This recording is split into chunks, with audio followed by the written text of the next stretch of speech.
Bonjour, bonjour, and welcome to number 50, number 50 of travels around my bedroom.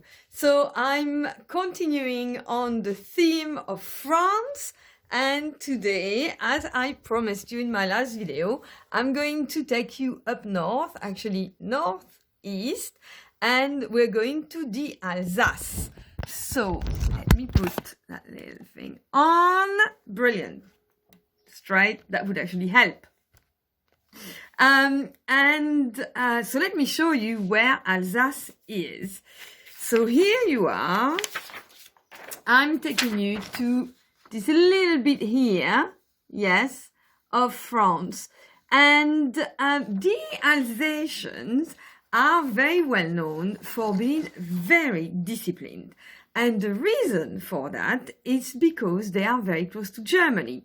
Actually, this is a map of what France used to look like before World War II. Yes, and what happened is that the Alsace, somewhere here, so all of this area that you can see here wasn't France before they signed the treaty at the end of World War II. And the Alsace and another region which is called the Lorraine, which is very close to it, always were in ownership between France and between Germany. So what you have in Alsace is actually people that are very German, organized, disciplined, pragmatic in their zone, which makes them very different from what I was talking to you about the south of France and also the Occitanie, for example. Yes, so just really so that you get a sense that we very much differ according from one region to another.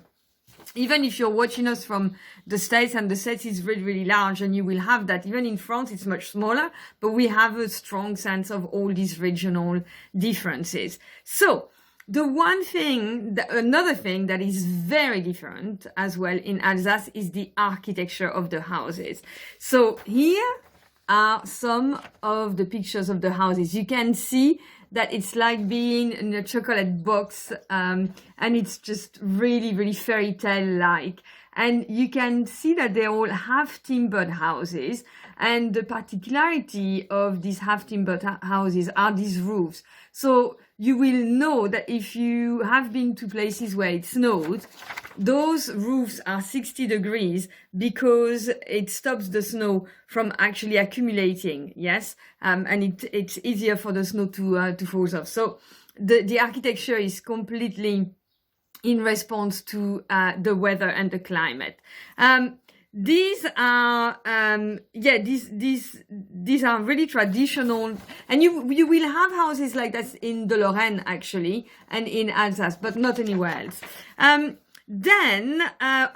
other thing that's particular to those houses is you can see how wide they are at the front. Well, they will always be wider at the back, so they will be deeper than they are larger at the front all the time. And another funny thing, which I really love, is the tiles here. They're local tiles, but they're made in the shape of a beaver's tail, which I thought was quite funny.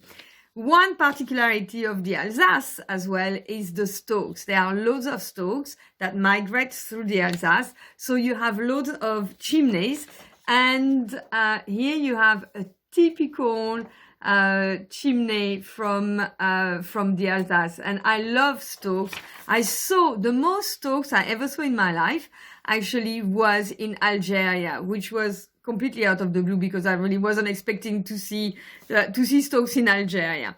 So architecture is very different, and the one thing I have to talk about as usual is food and drink. So the particularity of that region, it's very similar to Germany, which is that they make wine and they make beer and they make white wine. So here is an idea. If you ever want to go to that region, this is the wine route of the Alsace, and they have specific cépage, we call that, specific types of oh, I forgot the name in English actually. Sorry, but it's the grape, yes. And they grow a lot of Riesling and Gewürztraminer and something that they also called Tokay. So the places of the names over there are also very German. So you have places like Mittelbernheim, Obernay-Rosheim, Malenheim, Siegelsheim, Kleinheim. So it's very, very, very German.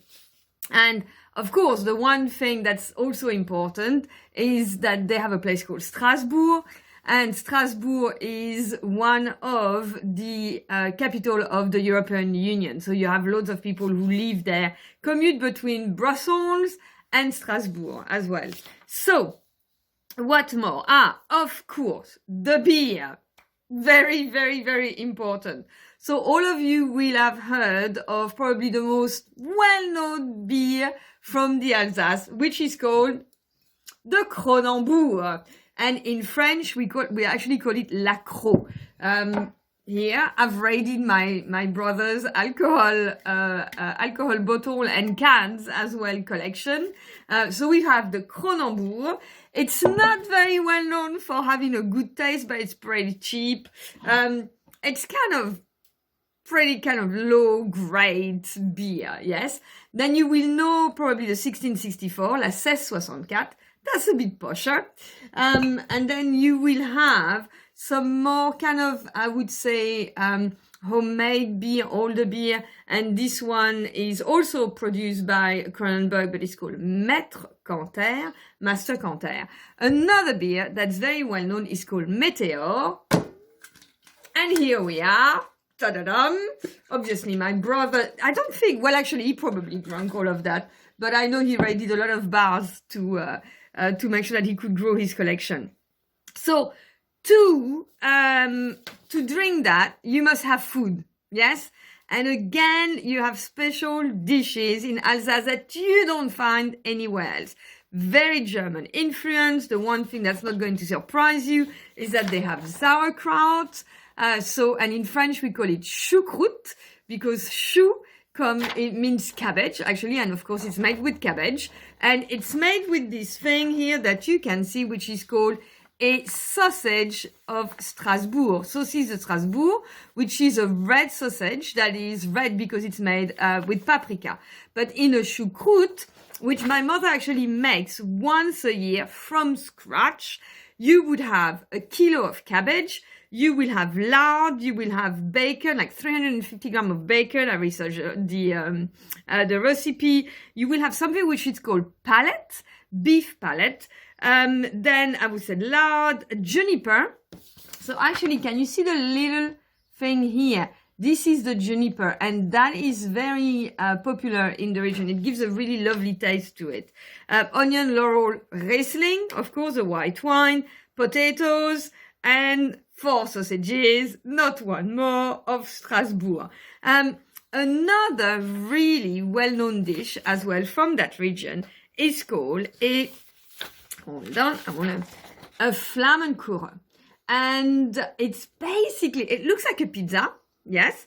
It's made with, at the base, a cheese that is called Münster, M-U-N, not Monster, but Münster, Mustard, M-U-N-S-T-E-R, and they put it at the base, and then they put the tomato, they put some crème fraîche as well with it, and some onion and some bacon. Of course, it is absolutely delicious, and it's called flambé. Now, flambé normally means that you put alcohol. We love flambé thing. That's my favorite dish, a steak flambé with cognac. But flambé comes from the fact that they would put this dish into the bread oven, and they would then test the temperature of the oven to know that if that dish was cooking well, the oven was ready for bread. Now, the last thing that I wanted to finish with was about talking about the traditional folk costume of the Alsatians. And the one thing that is really beautiful is the hats of the Alsatian women. So that is a traditional picture of an Alsatian woman, and this hat would, when it was at its peak of fashion, been 1 meter diameter. So I don't, can you imagine wearing that? But it's still very much alive, the tradition. And so here are young girls wearing the hat. And what's interesting about the hat here is that they would weave it with a ribbon. And according to the color of the ribbon would mean something different. So if it was a black ribbon, it would mean that they were either Protestant, because of course they're closer to Germany. We're normally Catholics, but you have much more Protestants in Alsace. So it would mean, if it was black, that they were either married or Protestant. And if it was of different color, then it would mean that they would be Catholic or they would be looking out for a husband. There you are. So I hope you have enjoyed this little introduction, mini journey into Alsace. Now, I wanted to finish with a question. We've talked about the Alsatians and saying that they were very disciplined. I am actually very disciplined. I studied German for 11 years, so that kind of really had impregnated me, this German mentality, character, I would say. So my question is, are you disciplined on your travels? For example, I love to start my day. I have a little routine where I love to go running or I love to exercise. So I will always choose a place, an accommodation that is in the middle of nature, so that I can do the things that are in alignment with my routine. I don't stop my routine even when I'm on holiday. So are you disciplined on holiday? What is it that you do constantly that doesn't change? So, and share it with everyone. That would be lovely to know. Thank you very much. Tomorrow, or the day after tomorrow, my next number 51, I am going to take you to the north of France and talk to you about people that are called the Ch'tis. Goodbye and have a lovely day.